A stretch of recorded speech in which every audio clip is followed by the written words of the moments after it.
Salut les amis et bienvenue dans un nouvel épisode de Studio Vlog. Prenez-vous comme moi une petite boisson chaude ou fraîche, ça dépend du temps qu'il fait quand la vidéo va sortir. Mais prenez-vous un petit truc tranquille et sympa à boire, à siroter. Et c'est parti pour des petits moments de vie que je vous partage. Si jamais vous êtes nouveau ou nouvelle sur cette chaîne, bienvenue. Ici vous trouverez des vidéos comme celle-ci sur l'illustration et mon quotidien, on va dire au niveau créatif, mais il y a surtout pas mal plutôt de vidéos sur la mode et la seconde main. Donc si c'est quelque chose qui vous plaît également, n'hésitez pas à vous abonner et à regarder le reste de mes vidéos.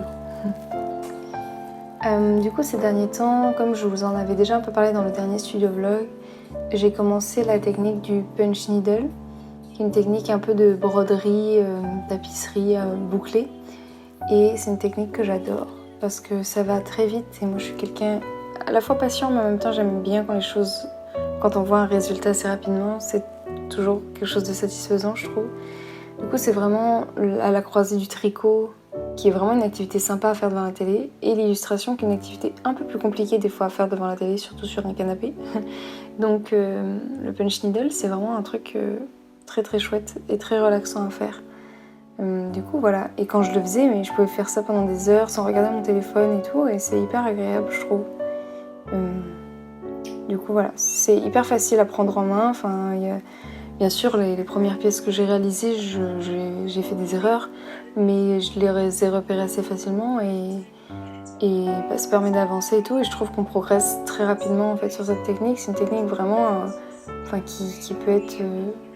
n'importe qui peut s'y lancer, c'est pas parce que j'ai fait du textile que j'y arrive, quoi, c'est ça que je veux dire. C'est beaucoup plus facile à prendre en main que du tricot ou que de la broderie. Donc vraiment, si jamais ça vous tente, je vous le conseille. Par contre, je trouve que voilà, les matériaux de base sont un petit peu chers. La laine, on peut toujours en trouver de la pas trop chère, enfin, il n'y a pas besoin qu'elle soit d'une immense qualité, je trouve, pour ce genre de création. C'est pas comme un pull où vous avez vraiment besoin qu'il tienne chaud et tout. Mais la toile, en fait, il y a peu de fabricants qui produisent ce type de toile exprès à punch needle, qui a un espacement de tissage un peu particulier. Et du coup, au début, moi j'achetais tout le temps celle de DMC parce que c'est la seule que je trouvais. Et sauf qu'elle est super chère et vous avez des coupons rikiki, ce que je trouvais hyper pénible parce que je voulais faire des plus grandes pièces et donc c'était assez contraignant. Et j'ai réussi à trouver une mercerie en ligne, mais c'est sur Amazon, mais c'est une mercerie indépendante qui vend ses produits. Du coup j'ai commandé là-dessus et c'était vraiment moins cher, et surtout ce que j'ai apprécié c'est que c'était pas suremballé et c'était un coupon beaucoup plus grand. Donc je vous mettrai le lien du matériel en description. Du coup voilà, j'ai surtout expérimenté avec le punch needle pour ce vlog-ci en tout cas. Et dans le prochain, je sais que j'avais un peu teasé et que ça devait être dans celui-là à la base, mais il y a eu quelques soucis lors de la réception. Mais j'ai enfin réussi à m'offrir un iPad. J'en rêvais depuis tellement longtemps. Et là, avec mon salaire de temps plein, temps bien plein rempli, enfin je sais pas comment dire, mais de 45 heures par semaine, j'ai réussi à... Bon, j'ai un peu serré la ceinture sur d'autres trucs...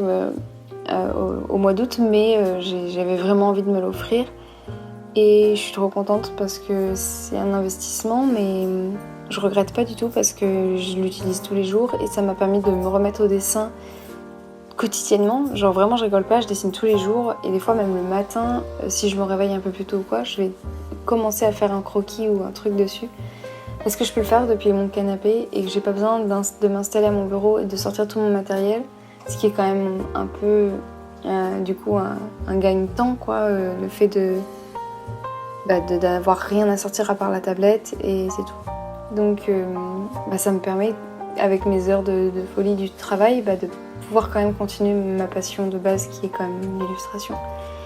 Et ça, c'est trop bien. Et l'application que j'utilise, c'est Procreate. Je pense que si vous dessinez, vous connaissez déjà cette application. Et si vous ne dessinez pas, enfin, ou que vous ne connaissez pas cette application, en fait, c'est un petit peu comme un Photoshop, mais en plus simplifié, même si la plupart des réglages... personnellement, Photoshop, il y a tellement de choses, on peut faire tellement de choses dessus que... moi, j'en utilisais sûrement qu'un dixième, quoi. Là, Procreate, il y a tous les réglages que moi, j'utilisais sur Photoshop, quasiment. Donc c'est parfait. Et surtout, Procreate, c'est une application qui s'achète. Donc ça coûte juste 10 €. Et après, c'est fini. Vous ne payez plus rien. Il n'y a pas de pub, il n'y a rien. Vous avez juste acheté l'application et c'est fini. Alors que Photoshop, la suite Adobe, là, je paye encore 48 € par mois parce que j'ai été engagée sur un an. C'est une longue histoire. Mais voilà, je trouve que c'est... Enfin, vous vous rendez compte? Et encore 48 €, je crois que j'ai un prix, c'est censé être 60 tous les mois. Donc voilà, donc le but c'est que là je termine mon engagement avec Adobe, je sais plus dans combien de mois, mais... Et après ça, je résilie mon engagement et comme ça je suis tranquille et je n'ai plus cette dépense tous les mois qui tombe, qui commençait un peu à m'agacer parce que je la rentabilisais pas la suite Adobe avec mes heures de travail actuelles. Je l'utilisais plus assez pour que ça soit rentable en fait. Donc, puis n'étant plus réellement freelance, à part pour ma boutique Etsy, ça n'avait pas trop de sens quoi, que j'ai ça. Donc voilà, j'ai préféré opter pour quelque chose que j'achète et que j'ai, que je possède, plutôt qu'un abonnement qui coûte une fortune. Parce que si c'était 10 € tous les mois, je me serais beaucoup moins posé la question. Je pense que je me la serais posée, mais je me suis dit c'est que, entre guillemets, que 10 €. C'est-à-dire c'est un peu comme Netflix ou comme le téléphone, ou voilà. Mais là, à 48, c'est une dépense monstrueuse quoi. Donc ça va me faire du bien de plus l'avoir quand je pourrai enfin résilier. Vous le verrez dans cette vidéo, mais j'ai changé la couleur de mes cheveux au moins 3 fois, je crois. Donc vous devez avoir 3 couleurs de cheveux. Sans compter que ça dégorge et que ça change un petit peu à chaque shampoing. Mais voilà. Pour tout vous avouer, j'ai testé bleu et c'est pas du tout la couleur que j'ai préférée. J'ai trouvé que ça me rendait très blafarde et triste. Ce qui est assez logique. Je crois que le bleu c'est plutôt associé à quelque chose de mélancolique plus que le rose, etc. Mais j'ai été contente d'avoir testé. Je pense qu'il faut tester sur soi pour être sûr d'aimer ou pas. Je pense que juste comme ça, on ne peut pas se rendre compte. J'aurais pensé que j'aurais adoré et en fait, je suis pas spécialement adorée.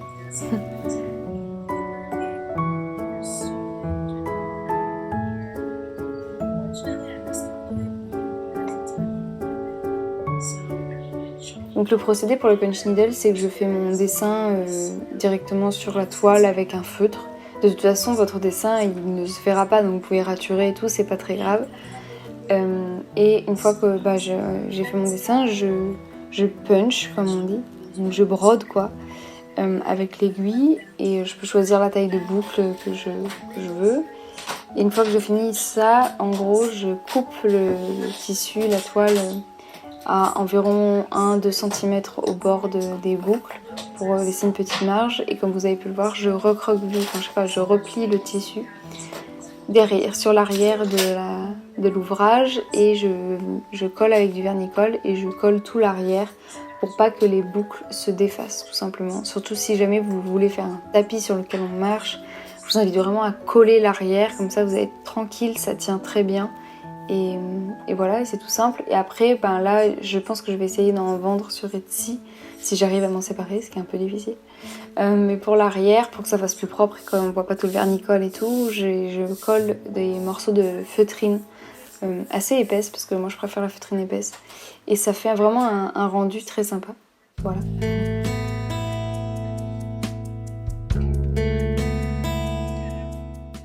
Et aussi, j'étais un peu obligée de vous raconter une petite histoire. En fait, avec mon copain, on voulait adopter un chat et on avait eu un plan par une amie. Puis finalement, ça s'était pas fait. Et on a eu un autre plan par un autre ami. Et ça s'est fait.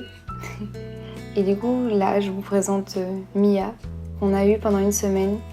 Et en fait, on a été obligé de la rendre parce que je faisais des trop grosses allergies. J'étais obligée de rester enfermée dans la chambre parce que j'étais trop allergique à elle. Du coup c'était un petit peu dur parce que moi je m'attache très vite. Du coup voilà, c'était Mia. Et elle était très chouette, très mimes, très chouette. Désolée, ma voix part un peu en vrille. Et voilà, c'était un chartreux, donc c'était un chat de race, mais comme en gros il venait de la faire stériliser, il nous l'a donné, il cherchait juste à la faire adopter, il ne nous l'a pas vendue. Mais voilà, elle était très mignonne, elle était un peu princesse, elle savait qu'elle était très belle, donc elle prenait la pause.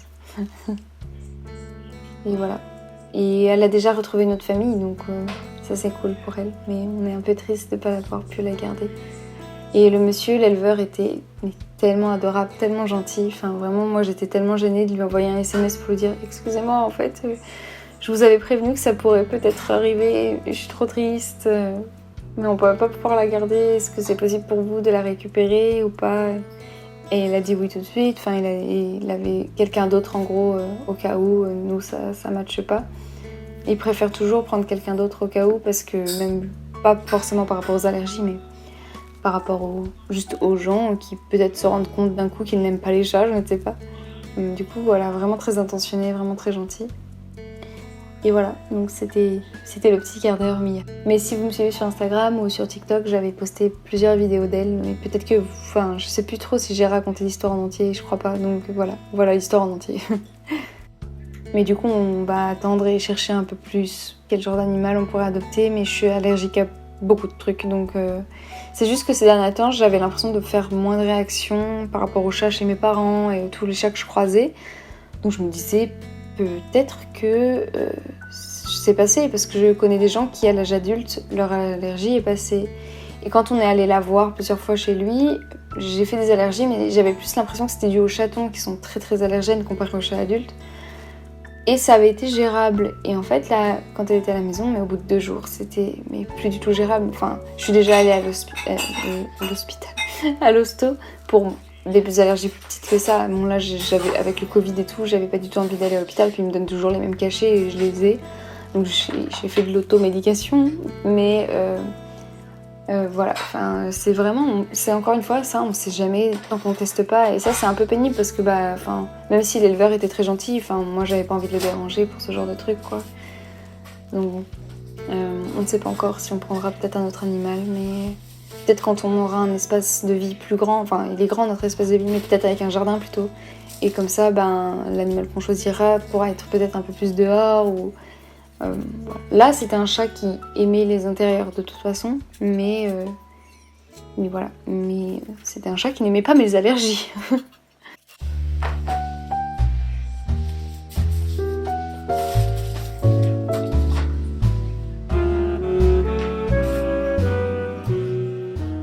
Et là, je vous prépare une petite commande Etsy que j'ai eue. J'étais très contente parce que ça faisait un moment que j'en avais pas eu. Pourtant, j'ai fait des codes promo et tout, mais ça n'a pas repris. Puis après, j'ai réalisé qu'en fait,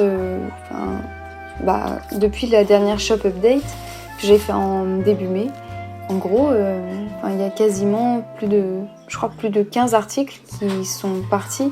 Donc j'avais plus d'une quarantaine d'articles sur Etsy et là, je me retrouve à 26. Et donc, je me suis dit, peut-être qu'en fait, il n'y a juste plus assez de choix pour vous. Du coup, je suis en train de travailler sur une nouvelle shop update. Donc ça sera sûrement dans la prochaine vidéo. Donc ce sera une shop update un peu plus... j'essaie de faire des choses en lien avec les saisons un petit peu. Je sais pas si vous aviez remarqué, mais c'était un peu printanier la fois dernière. Du coup là, ça sera plutôt automnal, plutôt centré sur... pas forcément Halloween, mais vous voyez les tons orangés, les feuilles d'arbres, les citrouilles, ce genre de choses. Du coup voilà, j'espère que ça vous plaira. J'ai hâte de présenter les produits. Là pour l'instant j'en ai pas encore beaucoup en stock, j'ai beaucoup d'idées, mais je les ai pas encore testés tous, j'ai pas encore fait mes tests d'impression, etc. Et bonne nouvelle pour tous ceux qui le demandaient, il y aura de nouveaux tote bags. Du coup j'ai refait comme la dernière fois, j'en ai commandé 6, parce qu'ils arrivent par lot de 6. Et j'ai pas encore commencé à dessiner dessus, mais c'est pareil, je vous montrerai, et voilà. Et c'est pareil, ça sera aussi dans les tons automnales, ça fera vraiment toute la collection comme ça. Et je pense qu'au total, on aura environ une dizaine de nouveaux produits. Et voilà, j'ai vraiment hâte de vous les présenter, parce que là j'ai fait plein de croquis et de mise en situation et de choses comme ça pour tester mes idées. Et du coup j'ai hâte de vraiment commencer à créer. Du coup voilà, mais ça sera sûrement un prochain vlog. Là, à l'heure où je vous parle, je suis en vacances. J'ai enfin pris des vacances. Parce que j'ai posé 2 jours en juillet, c'est tout. Et du coup, depuis mars, j'ai pas pris de vacances à part 2 jours. Du coup, j'avais très envie. Et encore même depuis avant... Non, j'ai eu 2 semaines quand même. Bref. Du coup, je suis contente et je vais voir mon père que j'avais pas vu depuis 2 ans. À cause du Covid et tout. Donc je suis très contente. Et puis je vais voir mon petit frère, ma petite soeur, ma belle-mère. Donc je suis vraiment contente de pouvoir les retrouver. Donc là quand la vidéo va sortir, je serai déjà avec eux. Mais du coup voilà, et donc après il me restera quelques jours où je serai à la maison tranquille. Et je pense que du coup je vais avancer la chocolate plate à ce moment-là.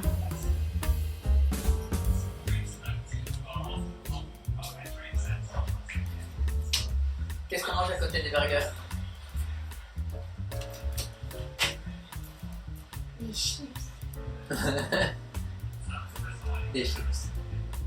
Ah, laisse à filmer. J'ai démasqué maintenant. J'aurais qu'à faire un zoom amusant sur ma tête.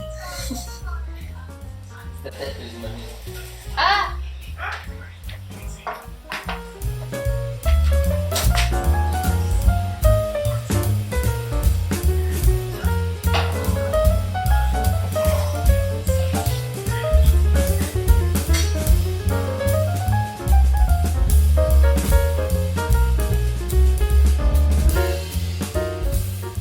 Pour finir, je vous mets des petites images d'un week-end vraiment trop chouette. En fait, mon amie Geneviève est venue me voir et elle a dormi à la maison et on a fait un genre de soirée pyjama et c'était trop cool. On a joué à Animal Crossing toute la nuit, on s'est échangé des tas d'objets. On s'est baladé dans des quartiers vraiment chouettes avec des maisons colorées et tout, c'était trop bien. Et dans ce très beau parc qui est à Porte d'Orléans à Paris. Et on a pris plein de photos, enfin elle m'a pris en photo plein de fois, je l'ai aussi prise en photo mais elle en a pris plus. Et c'était trop bien, ça m'a fait vraiment du bien et c'était trop chouette. Voilà, on a regardé des films et on a écouté de la musique et on a joué à Animal Crossing et on a pris des photos. On a bien mangé, ah ça c'était cool. Et du coup voilà, je voulais terminer là-dessus parce que je trouvais ça chouette. Bon bah du coup c'en est tout pour cette vidéo, j'espère que ça vous a plu. Si c'est le cas, n'hésitez pas à mettre un petit pouce en l'air comme d'habitude, à commenter, même si c'est juste un petit emoji, ça me fait toujours plaisir et ça aide l'algorithme YouTube, donc pourquoi pas.